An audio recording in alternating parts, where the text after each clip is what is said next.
Autour d'un pancake. Autour d'un pancake. Bienvenue dans ce nouvel épisode de Autour d'un pancake. Aujourd'hui, c'est Stéphane Abri qui est avec moi. J'ai rencontré Stéphane il y a longtemps déjà. On avait partagé un petit moment, un parcours en radio. Il m'a d'ailleurs bien coaché il y a plusieurs années. Donc c'est aussi un petit peu grâce à lui que je suis là avec vous maintenant. Stéphane a donc ce parcours en radio, puis il est devenu coach spécialisé en anti-procrastination. Il est aussi ultramarathonien et il aide les coureurs à se préparer mentalement. Je vous invite donc à découvrir son univers. Autour d'un pancake. L'interview qui rassasie. Salut Stéphane. Salut Cindy. Donc toi tu t'es lancé dans la course à pied il y a déjà plusieurs années. Et puis comme tu fais jamais rien à moitié, t'as fini par faire de l'ultramarathon. Déjà, c'est quoi la différence entre un marathon et un ultramarathon ? Alors, assez simplement, on va dire le marathon, c'est 42 km et quelques mètres. L'ultramarathon, c'est toutes les courses qui sont au-dessus du marathon. Donc D'accord. À partir de là, il n'y a pas de limite. On peut courir 50 km, 100 km, 200 km, 1000 km, 10 000 km. Il y a des ultramarathoniens. Je pense entre autres à un gars qui s'appelle Serge Girard, parce qu'il fait partie du haut de gamme, qui a fait plusieurs fois des traversées de continents, des tours du monde, des tours d'Europe, etc. Donc voilà, donc c'est ça, c'est des courses extrêmes de longue distance. Ok, c'est quoi le plus long que t'as couru toi ? Alors en une fois, c'est un peu plus de 1000 km. Ah oui. C'était pour un Tour de Suisse que j'avais fait il y a quelques années. Et puis en revanche, sur une journée, c'est 200 km sur une journée. Oh, c'est déjà pas mal, hein ? C'est pas mal, ouais. C'est pas mal, ouais. On le sent passer. Ouais, je pense Ouais. c'est mais combien de temps pour courir 200 km ? Bah là, c'était sur 24 heures, entre autres. Ah ouais. C'était une course de 24 heures. Bah, c'est des formats que j'aime bien. Les formats 24 heures. Donc, tu tournes en rond sur une piste qui fait 1 kilomètre. Et voilà. Et ça, c'est quelque chose, moi, qui m'a... Ouais, c'est un format que j'aime bien et je devrais m'y relancer, d'ailleurs. Ça fait un moment que j'en ai pas fait. Je crois que la dernière fois, c'était en 2019, de tête. Donc, j'ai envie d'en refaire un. À 24 heures et ce sera à la fin juin. Ok. En France, ce sera en Ardèche, voilà. Ok, dis donc. Mais tu te prépares comment à un truc comme ça ? Alors ça prend du temps, ça prend évidemment du temps, c'est des entraînements qui ressemblent d'ailleurs à des entraînements marathon, sauf que au lieu de faire ce qu'on appelle une sortie longue ou des sorties longues qui feraient, je sais pas, 2 heures, on peut faire des sorties longues qui peuvent durer 7 heures, 8 heures, ça dépend des plans d'entraînement, mais ça prend du temps, il faut augmenter ce qu'on appelle la charge kilométrique, et voilà, mais c'est chouette à faire, ouais. Et quand tu cours pendant 24 heures, tu manges comment ? Alors, plus j'ai avancé en expérience et moins j'ai mangé. C'est-à-dire que j'ai plutôt remplacé par des boissons, que ce soit des boissons énergétiques, isotoniques ou même protéinées. Voilà, c'est plutôt essayer parce que quand on court comme ça, toute une partie de la digestion se fait beaucoup moins bien parce que le corps est quelque part assez bien foutu. Ça veut dire qu'au lieu d'envoyer du sang à l'estomac et aux intestins pour qu'on digère bien et que tout le système fonctionne correctement, il envoie plutôt ça au cœur. Enfin, le cœur envoie au cerveau, le cœur envoie plutôt du sang dans les muscles, etc., pour qu'on puisse continuer à fonctionner. Ok. En revanche, ça peut poser des problèmes gastriques. Donc, il vaut mieux boire que manger. Mais ça passe, sur 24 heures, ça va. Ouais. Ça va. J'ai entendu parler aussi de petites barres de gel que tu peux... Ouais. Ça fait partie de ces trucs Ça protéinés. fait tout à fait partie, des gels, pour booster un petit peu le bonhomme. Oh là là, c'est fou. 24 heures de course. J'ose même pas imaginer, moi j'ai jamais couru 1 heure. Donc. Et comment on en arrive à ce stade-là ? Qu'est-ce qui t'a donné l'envie d'aller si loin ? Alors moi j'ai toujours couru, depuis que je suis gamin, j'ai vraiment des souvenirs de courses. Quand j'étais gamin, j'adorais aller courir avec les copains dans la forêt, on s'amusait, enfin on était tout le temps en train de courir. Et puis je me souviens avoir fait aussi un premier cross à l'école où que j'avais gagné. Et puis après j'avais laissé un petit peu tomber la course, j'en faisais de temps en temps, il n'y avait pas de... Voilà. Et puis ça remonte ensuite à 2007 où je me suis fait une petite frayeur parce qu'à l'époque je fumais à peu près 2 paquets de cigarettes par jour. Et un jour je me suis fait une frayeur, j'ai ressenti une barre au niveau de la cage thoracique et j'ai pris peur et j'ai arrêté de fumer. Ok. Voilà. Et je me suis dit j'arrête de fumer, je vais certainement être un peu en colère, je vais certainement être un peu nerveux, et je me suis dit, qu'est-ce que je vais faire ? Allez, reprenons un peu le sport. Et puis c'est parti comme ça. Et assez rapidement, je pense que j'ai repris de l'endurance, j'ai bien retravaillé l'endurance. Et puis voilà, et j'ai envie d'aller de plus en plus loin. Puis après, ensuite, il y a eu une association qui avait été montée pour laquelle j'ai couru. Enfin, voilà. Plusieurs aventures. Tu as aussi écrit un livre sur le sujet de la course qui s'appelle « N'oublie pas pourquoi tu cours ». Exact. Paru aux éditions Jacques Flamand. Qu'est-ce qu'on découvre dans ce bouquin ? Alors, au départ, ce qui est très amusant, c'est que moi j'ai toujours eu envie d'écrire ou de pouvoir faire un livre. Je me considère pas comme un auteur et un écrivain. Enfin voilà, j'ai pas cette impression-là, mais j'avais envie de m'exprimer peut-être sur mon parcours. Et c'était à l'époque, c'est Jacques Flamand qui m'a appelé en me disant voilà, je te suis un petit peu, l'ultra, etc. Est-ce que ça te tenterait d'écrire un bouquin ? Oui, pourquoi pas. Puis il m'a dit écoute, je te donne 6 mois. Et dans 6 mois, j'ai vraiment envie de recevoir ton manuscrit. Puis voilà. Donc c'est parti comme ça. Excellent. Et au départ, je voulais parler surtout de la préparation mentale. Et puis non, je me suis dit, je vais parler de mon parcours, au fond, de qui je suis. Et tout ça à travers la course à pied et ce que j'avais pu vivre en course à pied. Que ce soit autant dans des courses d'ultra comme ça en Europe, mais aussi en Mongolie où j'ai été courir. Et voilà, et je parle de mon parcours via la course à pied. Préparation mentale, justement, on va en parler parce que je pense quand même que tu dois garder le mental quand tu cours pendant 24 heures sans t'arrêter. C'est une préparation importante. Il y a une grosse partie du mental, oui, bien sûr. Alors, il y a des coureurs, par exemple, qui se préparent pas mentalement parce que c'est assez naturel chez eux. Mais bien sûr que le mental et la préparation mentale, c'est un des points clés, voire peut-être, je vais pas dire fondamental, mais un des points clés, en tout cas, pour la course à pied de longue distance. Mais on peut faire de la préparation mentale aussi pour courir un 100 mètres, parce qu'il va falloir parce qu'on a de la pression, parce que voilà, il y a plein de choses où on travaillerait différemment. Mais ça fait aussi partie, oui. Et c'est quelque chose que tu fais maintenant, aider les gens à se préparer mentalement à courir. Oui. Déjà, j'avais déjà de la formation dans le coaching quand je courais. Et puis, quand j'ai commencé vraiment à courir des longues distances. Et puis j'ai eu des personnes qui m'ont contacté en me disant mais Stéphane, j'ai vu que tu faisais ça, j'ai vu que tu étais coach, est-ce que tu fais de la préparation mentale ? Alors au départ je suis parti un petit peu comme ça en me disant allons-y, puis on verra bien. Donc ça fonctionnait bien, mais par la suite je me suis dit non, il faut quand même que j'aille un peu plus loin. Donc je me suis aussi certifié en tant que préparateur mental pour avoir d'autres bases, et puis ça me permet maintenant d'utiliser plein d'outils différents de manière à pouvoir aider les coureurs et les coureuses, parce que je travaille aussi avec des cyclistes. Mais c'est vrai que ma référence, elle est plutôt au niveau de la course à pied. Oui. Et donc tu aides autant des gens qui débutent que des gens qui sont déjà confirmés ? Complètement. Je peux pas te dire autrement que oui, complètement. Et exactement, avec des personnes, parce qu'il y a beaucoup d'amateurs qui ont envie d'aller un petit peu plus loin, par exemple, surtout sur les courses de montagne, les trails, où ils vont faire des longues distances, puis ils ont besoin d'aller travailler leur mental, la patience, la persévérance, la motivation, la confiance, l'estime de soi. Et puis effectivement des personnes, mais même au niveau de la Fédération française d'athlétisme, où j'ai eu l'occasion de coacher aussi des personnes qui sont à un niveau national, européen, mondial. Oui. Et n'importe qui peut se mettre à la course à pied comme ça du jour au lendemain ? Globalement, oui. Bien sûr, oui, bien sûr, et même pour courir 1 heure, tu disais tout à l'heure, Cindy. Bien sûr qu'on peut. Alors, après, c'est de la progression. On va pas aller courir 24 heures du jour au lendemain, on se doute bien. Oui. Mais c'est de la progression. C'est souvent, tu sais, les personnes qui s'y mettent, on leur demande de marcher pendant 30 secondes. Courir 30 secondes, marcher 30 secondes. Tu vois, au départ, c'est que ça. Et pendant 7, 8, 9 minutes, 10 minutes, des fois. Waouh, c'est déjà bien. Et il faut tenir comme ça les premières semaines, c'est chiant, à vrai dire. Non, mais c'est vrai, c'est pas très sexy, c'est pas très motivant. On se dit mais je vais jamais y arriver.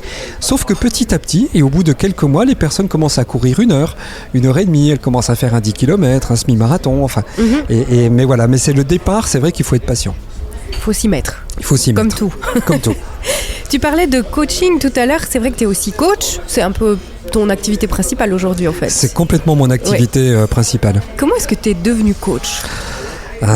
Alors ça, il faut remonter en 1998. Là, je suis passé par une période de ma vie qui était très très difficile. J'ai eu une grosse dépression. Et puis j'ai rencontré une psychothérapeute à l'époque et je me suis dit, ah mais tiens, c'est pas mal tout qu'on fait la psycho. Ouais. C'est bien, puis on avance, et puis je suis toujours là, et puis ça va mieux, et c'est ça qui m'a un petit peu au départ donné le déclic. Et là j'ai commencé à faire des formations, mais dans plein de domaines, que ce soit le développement personnel, mais aussi en psycho. Et puis moi au départ je voulais être psychothérapeute. Je passe un petit peu tous les détails, mais c'est vrai qu'ensuite je me suis plus lancé dans le coaching, le développement personnel. Et je me suis vraiment lancé en indépendant, c'était en 2008, donc 10 ans après. Oui, ça prend du temps quand même. Hein. Oui, parce que moi je travaillais à côté. J'étais au départ, j'avais pas forcément envie de me lancer complètement là-dedans. Des fois oui, des fois non. Enfin voilà, jusqu'au jour où j'ai vraiment pris la décision de me lancer en indépendant. Oui, puis il fallait déjà régler le problème, aller mieux avant de pouvoir aider les autres. Oui, mais bon, alors c'était quand même 10 ans après. Hein, mon lancement, voilà. J'allais déjà beaucoup mieux. Alors tant mieux. Tu as fait aussi de la formation en PNL. C'est la programmation neurolinguistique. Oui, alors ça c'était une de mes bases, la PNL. Alors j'utilise d'ailleurs toujours encore des outils de la PNL, mais bien sûr depuis j'ai été aussi formé à plein d'autres choses. J'ai été formé en tant que formateur aussi, je suis certifié en tant que formateur, je suis certifié en tant qu'hypnothérapeute, là on parlait de la préparation mentale, en coaching aussi mais avec d'autres techniques. La PNL c'est juste un outil parmi d'autres. Un de ceux-là. Mais la PNL, on entend souvent ce terme, la PNL, mais finalement c'est assez vague. Qu'est-ce que c'est que la PNL ? Alors, la PNL, donc comme tu le disais, c'est la programmation neuro-linguistique. À la base, ce qu'il faut savoir, c'est que les créateurs Bandler et Grinder se sont posé une question au départ un peu toute bête, toute simple. Comment ça se fait qu'il y a par exemple des bons vendeurs et des super vendeurs ? Comment ça se fait qu'il y a des bons thérapeutes et des super thérapeutes ? Comment ça se fait qu'il y a des bons, des bons leaders et des super leaders, etc. C'est quoi la différence ? Et c'est parti de là. Et ils se sont vraiment intéressés à des gens qui étaient vraiment, en gros, les meilleurs dans leur domaine, entre autres Milton Erickson pour l'hypnose, qu'ils ont beaucoup suivi, ils ont beaucoup travaillé avec lui et à partir de là, ils ont créé des modèles de communication, autant avec les autres qu'avec soi-même, des modèles pour la confiance, des modèles pour la motivation, enfin voilà, c'est parti un petit peu comme ça.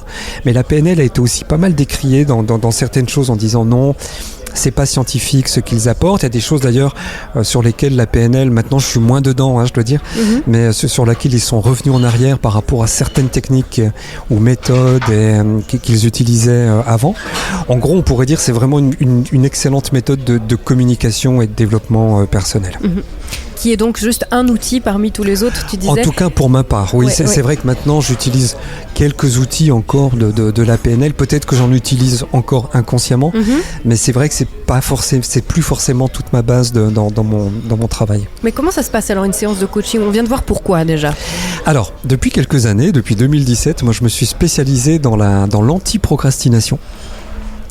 Parce que c'était déjà un travail sur moi, puis et une fois j'ai écrit un ou deux articles sur mon site et ça a déclenché. J'ai quelqu'un qui est venu prendre rendez-vous en me disant mais j'ai vu procrastination, voilà, ok, on a commencé. Et donc je me suis spécialisé dans ce domaine. Alors comment ça se passe ? En général le mieux du monde. Évidemment. En général, ça se passe extrêmement bien. L'idée, elle est, à vrai dire, je vais te donner un peu ma façon de travailler qui est assez simple. J'ai un premier rendez-vous qui est complètement offert pour mes clients, où là, on fait un peu le point. Je regarde avec eux sur quoi ils ont vraiment envie de travailler, c'est quoi leurs problématiques. Je regarde aussi avec eux si moi, je suis la bonne personne pour les accompagner. Pour moi, c'est un point d'honneur que je me mets, que je me suis toujours donné. Si je suis pas la bonne personne, si je n'ai pas les compétences, je n'accepte pas d'accompagner quelqu'un. Si quelqu'un venait me voir maintenant pour, je sais pas, j'ai pas quelque chose qui me vient en tête tout de suite là comme ça, mais je sais qu'il y a des domaines où je suis pas compétent.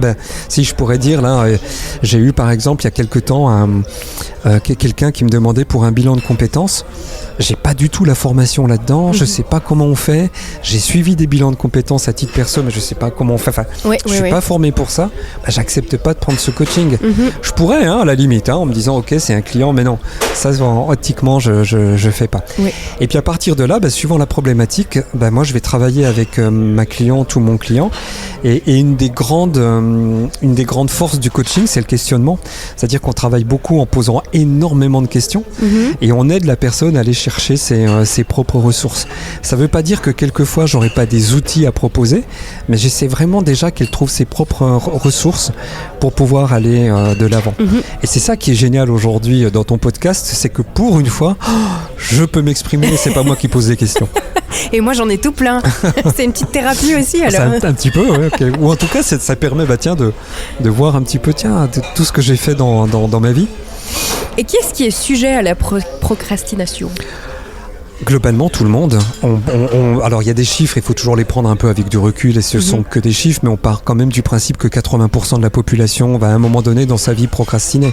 Donc, il n'y a rien de mal à procrastiner, au fond. Tant que ça ne devient pas quelque chose de vraiment gênant dans sa vie. Moi, je reçois des personnes qui me disent si je continue comme ça, je vais perdre mon travail. Si je continue à procrastiner, mon couple risque d'exploser.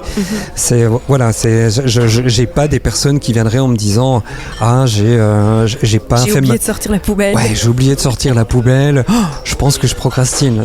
Non, c'est un oubli à ce compte-là, c'est pas de la procrastination.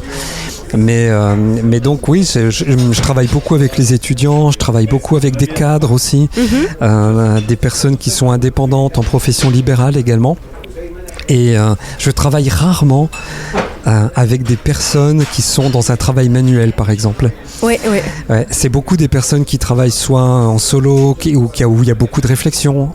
Des personnes qui lancent leur entreprise aussi. Voilà, c'est un petit peu mon profil. Ouais. D'accord. Mais en fait, ces gens-là, ils ont besoin d'aide parce que c'est difficile de se cadrer finalement. Ils ont du mal à trouver une ligne de qu'est-ce qu'ils doivent faire à quel moment. Ce que moi j'aime beaucoup dans la procrastination, c'est que... Alors moi je suis en train de te faire les gestes. Je vais essayer de l'expliquer. Moi je les vois. Oui, c'est ça. C'est que pour moi c'est une grande catégorie. C'est vraiment la catégorie principale. Mais en dessous, tu sais, c'est un petit peu comme l'iceberg. Ce qu'on voit, on voit la personne qui procrastine, mais par contre en dessous, waouh, c'est tout là qu'il y a les choses qui se jouent. La procrastination, ça peut être du manque de confiance, ça peut être de la baisse d'énergie, ça peut être un manque de motivation, de l'ennui, je donne pas de sens à ce que je fais, ça peut venir de la famille. Tu vois, il y a vraiment énormément de choses. Donc moi, je vais essayer d'aller décoder déjà avec mon client ou ma cliente, décoder d'où ça vient.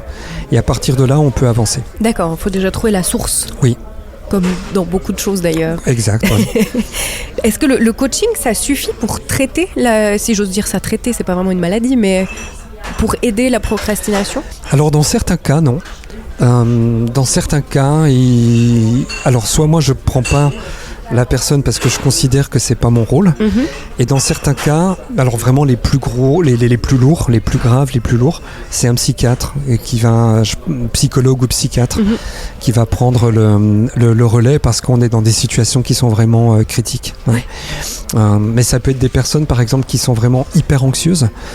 Et là où moi je peux jouer un rôle jusqu'à un certain moment, mais j'ai eu ça d'ailleurs avec une cliente où vraiment moi je lui ai proposé, et puis c'était ok pour elle, qu'il y ait aussi un suivi psychologique derrière. Et d'ailleurs on a travaillé comme ça, elle avait d'un côté sa psy et puis d'un côté son coach. Oui.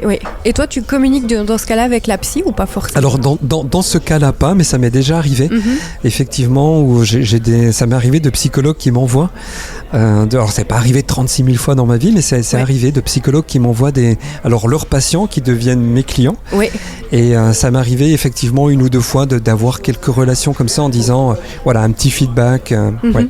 Mais en général après non, c'est chacun le travail de chacun de son côté, mais moi de mon côté en tout cas, je mets en avant le psy. J'ai un profond respect pour le travail des psychologues Et je suis toujours très prudent aussi avec ce que je vais dire. Et voilà, j'aime bien un peu savoir où on va, de manière à ce qu'on n'ait pas, tu sais, deux avis qui soient complètement contraires, et puis que ça fasse pas avancer la personne, parce qu'au fond, c'est ça qui compte, c'est quelle elle avance dans sa vie. Tu l'as dit d'ailleurs tout à l'heure que ça peut être quelqu'un qui vient vers toi en te disant j'ai peur pour mon couple. Et j'ai lu un article sur ton site où tu parles de ça justement, des astuces de dire mon mari procrastine. Quelques conseils pour communiquer, parce que c'est vrai que ça peut devenir problématique, notamment au niveau de la répartition des tâches par exemple, où il va toujours dire je ferai ça demain, ce demain qui n'arrive jamais.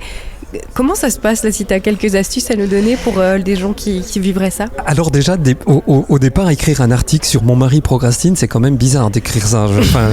Sur le principe, on pourrait se dire, mais pourquoi pas ma femme procrastine, mon épouse procrastine. Parce que nous, on fait pas ça, les filles. Ouais, c'est ça. Et mais surtout, alors je vais te dire, cette idée d'article, elle est venue parce que par rapport aux chiffres que j'ai et comment les gens me trouvent, entre autres sur Google, j'ai vu qu'avec le fameux Google Analytics, donc qui analyse les données des sites et comment les gens me trouvent, j'avais beaucoup de demandes, beaucoup de personnes trouvaient mon site en se posant la question, mon mari procrastine, qu'est-ce que je dois faire? Ok. Donc je me suis dit, on va leur donner une réponse. Donc voilà. Mais c'est comme mon collègue peut procrastiner. Oui. Alors déjà, je pars vraiment d'un principe tout bête, c'est la communication, de pouvoir en parler. Ça, c'est la première chose. Déjà, il faut mettre les choses à plat, mais d'une manière bienveillante, et on n'est pas obligé de se rentrer dedans et de s'engueuler, bien sûr. Mais donc de mettre les choses à plat. La deuxième chose qui est vraiment importante, c'est de ne pas juger. Parce que quelqu'un qui procrastine, il est déjà sous stress, mine de rien. C'est pas un fainéant, ça n'a rien à voir. Donc il est sous stress, souvent il culpabilise, il sait pas comment faire, il est mal à l'aise avec ça, il se rend déjà bien compte qu'il y a un truc qui cloche et qu'il n'y arrive pas. Donc c'est quelqu'un qui a besoin d'aide. Ouais. Ensuite, bien sûr, il ne faut pas que ce soit non plus que tout retombe sur l'autre personne dans le couple et l'autre partenaire. C'est pas ça, mais il faut vraiment pouvoir déjà avoir ce genre de discussion. Ensuite, ce qui est vraiment intéressant à faire, c'est de se dire, par exemple, quelles sont les tâches que je procrastine, quelles sont celles que je ne procrastine jamais, et quels sont les intermédiaires. Déjà, ça va nous donner comme ça un petit peu une vision globale de ce qui est procrastiné ou pas. Oui. Et puis après, à partir de là, il faut venir me voir. Voilà. Pour que tu puisses donner des outils pour améliorer ça. Et puis pour après, non, je plaisante un petit peu, mais c'est vrai qu'ensuite, il y a tellement d'outils, c'est tellement différent pour chaque personne. C'est un peu compliqué comme ça de dire, il faut faire ci ou il faut faire ça. Après, toi, tu as aussi le projet d'écrire un livre sur ce sujet-là. Que je procrastine ces temps-ci, j'avoue. J'avoue, mea culpa. Mais c'est un projet. Alors oui, et puis en plus, je dois être à plus de 60 000 mots déjà de poser, je crois, dessus. Même. Donc ça commence à devenir intéressant. Mais c'est hyper intéressant ta question là que tu viennes sur le sujet.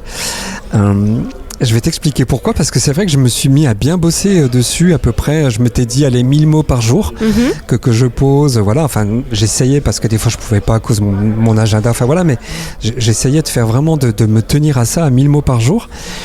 Et puis à un moment donné, je me suis dit, mais au fond, pourquoi je suis en train d'écrire ce livre? Est-ce que ça me ressemble vraiment? Et j'ai toute cette réflexion-là, et c'est une réflexion qui est revenue il y a quelques jours. Donc c'est vraiment tout récent. Il y a une réflexion qui est revenue en me disant, mais je crois que je suis en train de me barrer dans quelque chose, mais que c'est pas vraiment ça que je veux. En tout cas, dans le style d'écriture. Je cherche quelque chose d'un peu sérieux, un peu psycho, avec toutes mes connaissances que je peux avoir en la matière. Puis je suis en train de me rendre compte que c'est peut-être pas vraiment comme ça que j'ai envie d'aborder. Donc là, ces temps-ci, c'est un peu ça où j'en suis, dans la réflexion de comment je vais réécrire tout ça, mais à ma manière, avec peut-être quelque chose, avec plus d'humour, avec quelque chose de plus sympa, voilà où j'en suis à l'heure actuelle. Mais ça, on peut pas vraiment appeler de la procrastination, du coup, c'est vraiment de la réflexion pour rediriger un projet, c'est pas vraiment de dire j'ai pas envie de le faire. Du moment que tu commences à repousser le truc, que t'as plus envie de te mettre dedans, que tu dis mais je ferai ça plus tard, je verrai ça plus tard, je reprendrai ça en 2027. Oui, évidemment qu'on est et que ça vient toucher quelque chose. Oui. Donc on dit toujours que les cordonniers sont les plus mal chaussés. Donc finalement le coach anti-procrastination est procrastinateur. Ça peut m'arriver, bien sûr. Oui. C'est ce qu'on disait tout à l'heure à peu près. On procrastine et bien sûr il y a plein de choses sur lesquelles je ne procrastine plus. Et je me suis vraiment j'ai envie de dire amélioré, voilà, parce que j'ai beaucoup travaillé là-dessus. Mais effectivement, il y a des choses. Alors, mais en même temps, j'ai envie de dire, ce livre, s'il sort, c'est super. S'il sort pas, c'est pas grave. Donc c'est pas une priorité dans ma vie. C'est pas quelque chose d'essentiel. J'aimerais bien, mais c'est pas essentiel. Oui. Et c'est pas urgent à 2025. Et c'est pas urgent et c'est pas fondamental. Donc voilà, je pense aussi là qu'il y a quelque chose qui joue un rôle. Si ça devenait essentiel, j'imagine que là je bosserais beaucoup plus dessus. Ouais. On parle de pancakes aussi dans cette émission, un tout petit peu. Comment est-ce que tu aimes tes pancakes, Stéphane ? Alors, je suis pas un fan de pancakes, mais je suis plutôt... Alors, par contre, crêpes, la crêpe, on va dire un peu... bretonne, et voilà, j'ai un peu honte de ce que je vais dire. Moi, je les achète en sachet parce que j'ai pas envie de... Voilà, tu vois, le truc. Stéphane ! Ouais, c'est une honte, je sais, mais c'est hyper pratique. Et le matin au petit-déj, ça va très vite. Et avec la confiture de figues, moi, j'adore. Ah d'accord, très bien. Voilà. Alors tu sais quoi, je vais t'inviter un jour manger des crêpes à la maison parce que j'ai un figuier dans mon jardin. Génial. Et je fais de la confiture de figues. Super. Alors je te ferai des crêpes à la confiture de figues. Mais des crêpes maison là. Des crêpes maison fines. Ok. Pas du sachet parce que quand même. Ouais, c'est ça. Et je m'excuse auprès de toutes les Bretonnes et les Bretons qui vont nous écouter ton podcast et qui vont dire comment. Non, mais non. On te pardonne parce que t'as dit plein de choses intéressantes jusque-là, donc ça va. Merci. Stéphane, on retrouve toute ton actualité, tout ce que tu proposes, tous tes services sur différents sites internet dont je vais mettre les liens dans la description du podcast. Et puis merci beaucoup d'avoir été dans ce podcast. Merci à toi pour ce bon moment et plein succès pour ton podcast. Si t'as aimé partager ce pancake, abonne-toi, il y a un nouvel invité chaque semaine.